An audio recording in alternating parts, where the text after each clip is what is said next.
Halo semuanya, di video kali ini kami akan mempresentasikan hasil diskusi kami mengenai anatomi dan hakikat kurikulum Merdeka Belajar.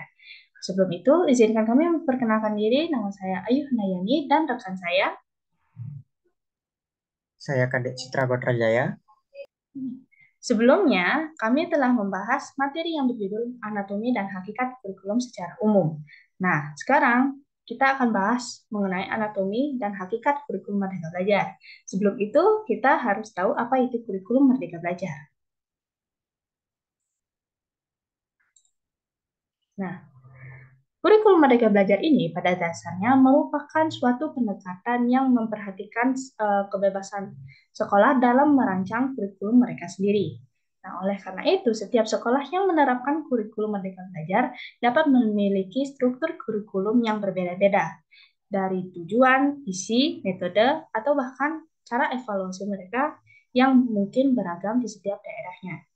Nah, kurikulum Merdeka Belajar ini memiliki tujuan untuk memberikan kesempatan kepada yang lebih luas kepada siswa untuk mengeksplorasi minat dan bakat masing-masing, sehingga dapat memilih jalur pendidikan mereka yang sesuai dengan minatnya.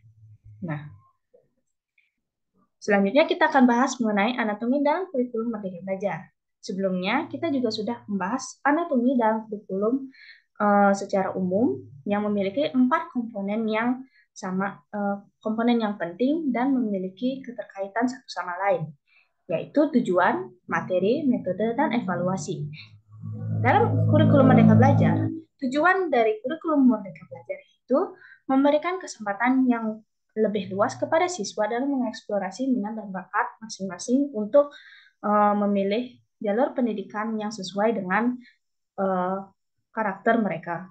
Jadi, seperti yang telah disebutkan awal, maka tujuan kurikulum Merdeka Belajar yaitu untuk lebih memberikan kesempatan kepada siswa untuk meningkatkan pengetahuan mereka agar uh, tujuan pembelajaran dapat tercapai. Nah, yang kedua yaitu materi. Materi yang diberikan di sini tidak jauh berbeda pada kurikulum sebelumnya, yaitu kurikulum 2013 atau yang kita bisa singkat dengan K13 ataupun kurikulum 2006 atau kita bisa ingat dengan KTSP. Nah, perbedaannya dari kurikulum Merdeka Belajar ini dapat menerapkan materi yang dapat mengajak siswa untuk melaksanakan sebuah proyek, yaitu profil pelajar Pancasila, yang dimana materi ini dapat mengembangkan karakter siswa yang didasarkan pada nilai-nilai Pancasila. Nah, yang ketiga yaitu metode. Dari sekian banyaknya metode yang telah digunakan dalam kurikulum sebelumnya, maka kurikulum Merdeka Belajar ini mencoba salah satu metode yang bisa diterapkan dalam mengimplementasikan kurikulum Merdeka, yaitu metode pembelajaran integratif, yaitu model pembelajaran yang bersifat induktif secara konseptual berdasar pada aliran konstruktivisme dalam hal belajar. Nah, yang keempat yaitu evaluasi. Nah, dalam evaluasi uh, setiap sekolah memiliki cara yang berbeda-beda. Namun, secara umum, evaluasi dapat dilakukan dengan beberapa cara, yaitu sebagai berikut. Yang pertama ada tes dan ujian. Nah, tes dan ujian ini mengukur pemahaman dan kemampuan siswa terhadap materi materi belajar dalam bentuk pertanyaan dan tugas-tugas. Nah, yang kedua yaitu penilaian proyek. Nah, dalam penilaian proyek ini, dalam sesi evaluasi, siswa harus terlibat dalam tugas dan proyek yang dilakukan dalam penerapan pengetahuan keterampilan yang dipelajari dalam kurikulum. Nah, yang ketiga yaitu observasi kelas. Nah, observasi kelas ini dilaksanakan oleh guru atau penilai untuk memberikan wawasan tentang penerapan kurikulum di dalam kelas. Nah, evaluasi dalam observasi kelas ini juga dapat dilakukan seperti pengamatan terhadap kegiatan belajar seperti interaksi siswa serta keterlibatannya dalam proses pembelajaran. Nah, yang ketiga yaitu portofolio.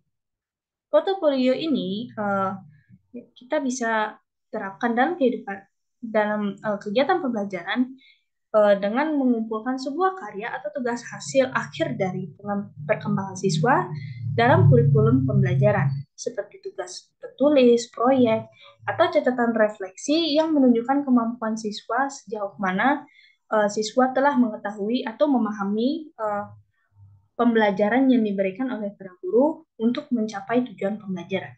Nah, yang terakhir yaitu umpan balik siswa. Nah, evaluasi dalam umpan balik siswa ini mungkin sangat jarang dilaksanakan, tetapi sudah ada beberapa sekolah yang menerapkannya. Karena dalam umpan balik siswa ini sangat penting untuk uh, proses pembelajaran dan untuk mengembangkan kurikulum yang bagaimana kurikulum ini dapat efektif untuk ditingkatkan atau tidak.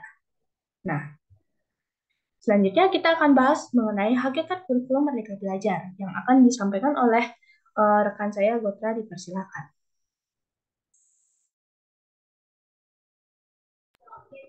Apakah suara saya terdengar dengan jelas?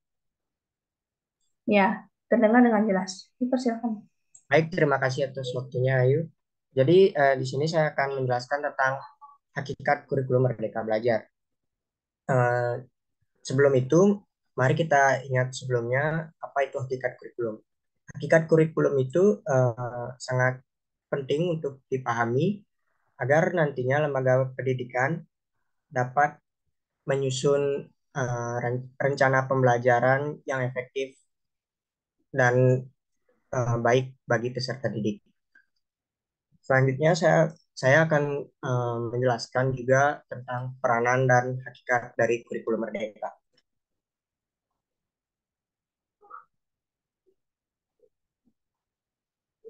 Oh, maaf sebelumnya, hakikat kurikulum Merdeka Belajar yaitu kurikulum Merdeka Belajar bertujuan untuk mengubah paradigma pembelajaran tradisional yang terpusat pada guru atau teacher center menjadi pendekatan yang lebih berpusat pada siswa atau student center. Dan ini memungkinkan siswa untuk mengambil peran aktif dalam kegiatan pembelajaran. Bisa di next slide.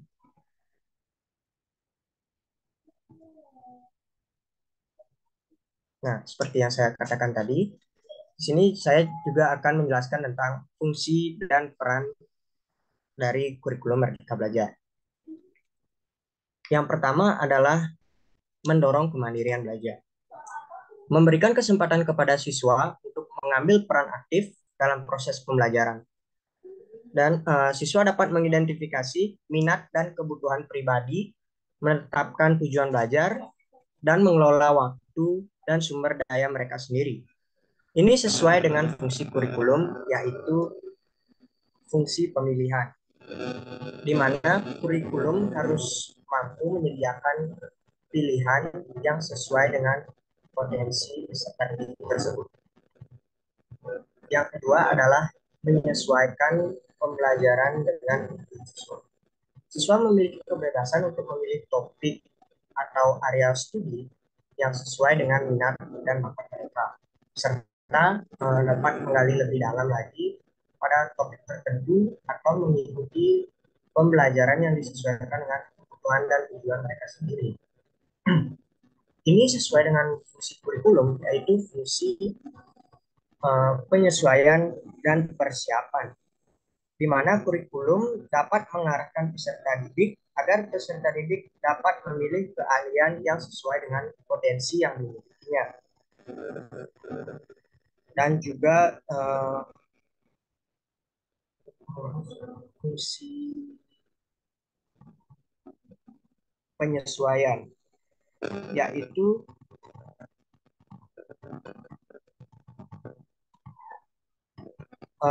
kurikulum dapat menyesuaikan dengan kebutuhan dan perubahan yang terjadi pada peserta didik tersebut. Yang ketiga adalah mengembangkan kreativitas dan inovasi. Siswa didorong untuk mengeksplor ide-ide baru dan mengembangkan kreativitas dalam menciptakan proyek-proyek atau tugas-tugas yang memungkinkan mereka untuk berpikir secara terbuka dan menunjukkan keunikan mereka terhadap pembelajaran. Hal ini sesuai dengan peran kurikulum, yaitu peranan evaluatif. di mana kurikulum itu harus mampu mewujudkan uh, siswa yang memiliki pikiran kritis dalam menyelesaikan suatu masalah dan memberikan solusi. Next. Yang keempat adalah memfasilitasi pembelajaran seumur hidup. Siswa diajarkan keterampilan yang penting dan berhubungan dengan pembelajaran seumur hidup. Mereka dilibatkan dalam kegiatan refleksi, pengembangan diri, dan penilaian diri untuk meningkatkan pemahaman mereka tentang cara terbaik dalam belajar. Hal ini sesuai dengan fungsi kurikulum, yaitu fungsi diferensiasi. Fungsi diferensiasi adalah kurikulum harus dapat menyediakan bahan atau materi ajar yang sesuai dengan tingkat kemampuan peserta didik tersebut. Dan fungsi yang terakhir adalah meningkatkan motivasi dan keterlibatan siswa. Mohon maaf, ini peran. Dengan memberikan kebebasan dalam menentukan jalannya belajar, siswa merasa lebih terlibat dan memiliki rasa terhadap proses tersebut. Hal ini dapat mendorong motivasi dan meningkatkan keinginan siswa untuk belajar lebih banyak lagi. Hal ini sesuai dengan peranan kurikulum, yaitu peranan kreatif, di mana kurikulum harus mampu mengembangkan keterbaruan yang sesuai dengan perkembangan zaman dan juga kebutuhan pada peserta didik. Demikian yang bisa saya jelaskan. Saya kembalikan kepada Ayu. Baik, terima kasih. Jadi selanjutnya kita akan bahas mengenai kesimpulan dari anatomi dan hakikat kurikulum Merdeka Belajar. Nah, secara keseluruhan pembahasan yang kita bawakan yaitu kurikulum Merdeka Belajar adalah suatu konsep pendekatan pendidikan yang memberikan kebebasan dan kemandirian lebih kepada siswa dalam menentukan jalannya belajar. Nah, kurikulum Merdeka Belajar juga memfasilitasi pembelajaran asumsi hidup dengan mengajarkan keterampilan-keterampilan yang penting untuk dibutuhkan untuk terus belajar dan berkembang di luar lingkungan formal sekolah. Nah, dalam implementasi kurikulum Merdeka Belajar ini tentunya memerlukan dukungan kerjasama dari semua pemangku kepentingan termasuk guru, sekolah, ataupun pemerintah. Nah, evaluasi dan penyesuaian terus-menerus juga sangat penting dalam mengembangkan sebuah kurikulum untuk memastikan aktivitas dan kesesuaian kurikulum. Kurikulum Merdeka Belajar dengan konteks dan kebutuhan lokal. Nah, sekian dari presentasi hasil diskusi kami mengenai anatomi dan hakikat kurikulum. Sekian, terima kasih.